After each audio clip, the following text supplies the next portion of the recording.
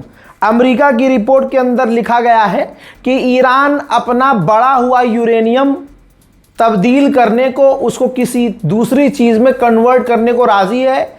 उसके बाद भी अगर जो यूरेनियम बचेगा ईरान उसे दूसरे देश को देने को राज़ी है। ठीक, लेकिन जो ईरान की रिपोर्ट आ रही है, ईरान कह रहा है कि यूरेनियम हम अपना किसी को देंगे नहीं, बल्कि यूरेनियम पे हम बात करेंगे ही नहीं।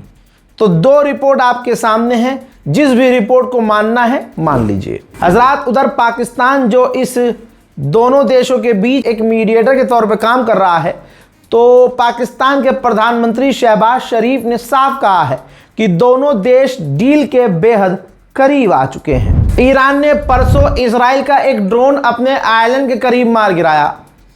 अभी फिर से ईरान ने ऐलान किया कि एक और ड्रोन को हमने अपने आइलैंड के करीब मार गिराया, और ईरान ने यह कंफर्म नहीं किया है कि यह ड्रोन इजराइल का है या अमेरिका का। तमाम चीज़ों के बीच जो बड़े बड़े पॉइंट आए हैं, मैं अपने रज़ाग्राफी ऑडियंस को बता दूं कि 60 दिन का सीज फायर होगा। इस 60 दिन के सीज फायर में ईरान स्ट्रेट ऑफ हॉर्मूज को खोलेगा और जो जहाज गुजरेंगे उनसे वो टैक्स पैसा नहीं वसूलेगा। ठीक, और उधर अमेरिका अपनी बैरिकेडिंग को तोड़ेगा, यानी खोल देगा। डील के मुताबिक $12 बिलियन जो कतर में ईरान के फंसे हुए हैं वो रिलीज होंगे, और टोटल ये 60 दिन के अंदर ये सारी चीज़ें होंगी। और उसके बाद जो है आगे यूरेनियम पर बात होती रहेगी। ईरान वादा करेगा कि हम परमाणु नहीं बनाएंगे, हम यूरेनियम एनरिच नहीं करेंगे, ब्ला ब्ला ब्ला। डोनाल्ड ट्रंप ऐलान कर चुका है, दुनिया के टॉप लीडर ऐलान कर चुके हैं कि अमेरिका और ईरान की डील काफ़ी क्लोज है। मगर दूसरी तरफ ईरान पक्का बड़ा गेम खेल रहा है। ईरान ने कह दिया हम टोल नहीं लेंगे, मगर एनवायरमेंटल चार्ज लेंगे और नेविगेशन चार्ज लेंगे। यानी नाक ऐसे पकड़ो या ऐसे पकड़ो। ईरान खेल अच्छा गेम रहा है, पैसा वो लेके मानेगा, खून मुंह लग गया है। मेरे दोस्तों, हमेशा से समझाता आया हूं कि दो लोगों की लड़ाई में तीसरे को ज्यादा उछलना नहीं चाहिए और उड़ता तीर अपने पिछवाड़े में घुसाना नहीं चाहिए, बहुत तकलीफ देता है।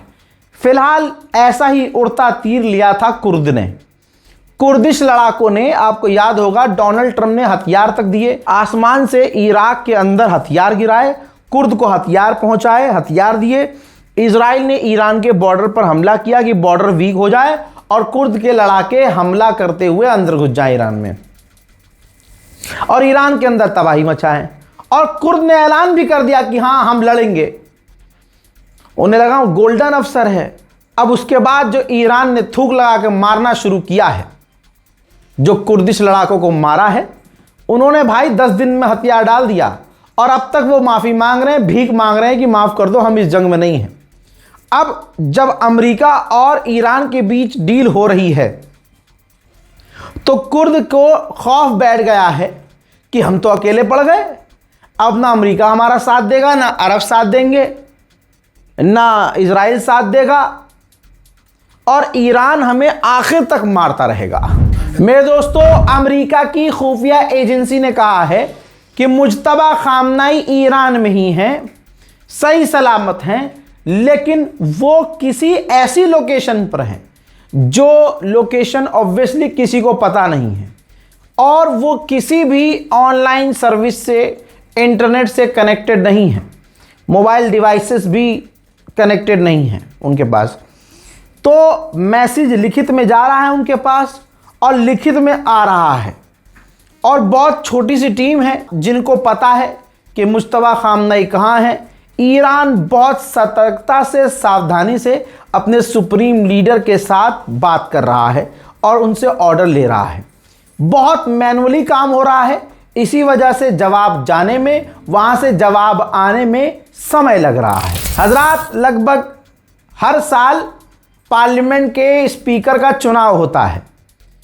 7वीं बार ईरान के जो स्पीकर पहले से थे, गलीबाफ, उनको 7वीं बार चुनाव करके ईरान के पार्लियामेंट के स्पीकर के तौर पर दोबारा चुना गया है। तो गलीबाफ एक मजबूत चेहरा ईरान का बन चुके हैं। मोहतरम हजरात, उधर ईरान के राष्ट्रपति ने ऑर्डर दे दिया है कि जल्द से जल्द ईरान के अंदर इंटरनेट को दोबारा से बहाल किया जाए। हजरात, उधर गुलाबी सुअर के बेस्ट फ्रेंड नेतन्याहू, इजराइल के प्रधानमंत्री ने एडमिट किया है, ये रही रिपोर्ट, माना है उसने, अपने तमाम लीडरों और सहयोगी साथी से कह दिया है कि हाँ मैं इस बात को मानता हूं कि अब मैं डोनाल्ड ट्रंप को ईरान के मामले में इन्फ्लुएंस नहीं कर पा रहा हूं, मैं ईरान के मामले में डोनाल्ड ट्रंप को किसी बात के लिए राजी नहीं कर पा रहा हूं। नहले पे दहला ये, मुंह ऐसा काला ये कि अब ईरान के ऑफिशियल ने कहा है कि अमेरिका, इजराइल ने कहा था कि हमारे एयर डिफेंस सिस्टम बेकार हो चुके हैं, खत्म हो चुके हैं, लिहाजा अब हम अपने नए एयर डिफेंस सिस्टम, नए हथियार तैनात कर रहे हैं। अमेरिकी रिपोर्ट क्या कह रही है वही मान लो भाई। फाइनेंशियल टाइम लिखा है कि डोनाल्ड ट्रंप ने जो ईरान पर हमला किया वो डेडलॉक हो गया, यानी ईरान पर जो हमला अमेरिका ने किया उससे उल्टा डोनाल्ड ट्रंप फंस गए, अमेरिका की फौज फंस गई, पूरा ऑपरेशन फंस गया। 40 दिन की जंग को ईरान ने बहुत अच्छे से झेला और आगे भी वो झेल लेता और बहुत बेहतरीन तरीके से ईरान ने सामना किया और अनएक्सपेक्टेडली ईरान बेहतरीन तरीके से इस जंग को लड़ा। मोहतरम हजरात, इस रिपोर्ट को शेयर जरूर करिएगा और अपनी राय कमेंट सेक्शन में लिखिएगा। ये इंपॉर्टेंट, बहुत इंपॉर्टेंट अपडेट मैंने इसके अंदर दी है। जय हिंद।